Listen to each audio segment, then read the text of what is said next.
محترم عزیزوں اور دوستوں، آج کے اس ویڈیو میں ہم آپ کو دو ایسے بدبختوں کا واقعہ سنانے والے ہیں جنہوں نے کعبۃ اللہ کی مقدس سرزمین پر زنا جیسے بدترین جرم کا ارتکاب کیا۔ ان دونوں کا نام ہے اصاف اور نائلہ۔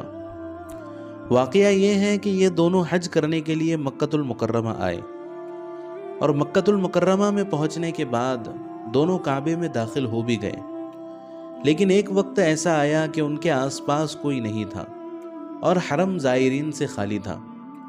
دونوں نے تنہائی کا فائدہ اٹھاتے ہوئے زناکاری کا ارتکاب کر لیا، اور کعبۃ اللہ جیسی مقدس سرزمین پر زنا کا ارتکاب کرنا یہ کوئی معمولی گناہ نہیں ہے۔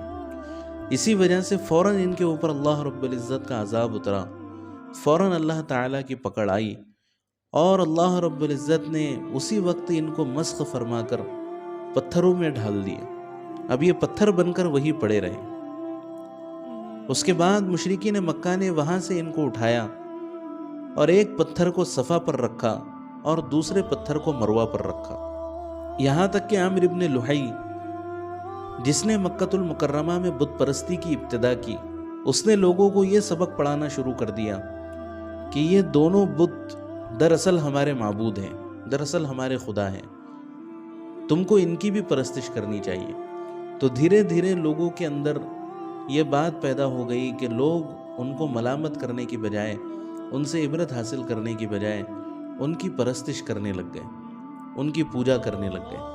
پھر جب مکۃ المکرمہ فتح ہوا تو نبی کریم صلی اللہ علیہ وسلم نے ان دونوں مورتیوں کو وہاں سے ہٹوا دیا اور ان دونوں مورتیوں کو ضائع بھی فرما دیا۔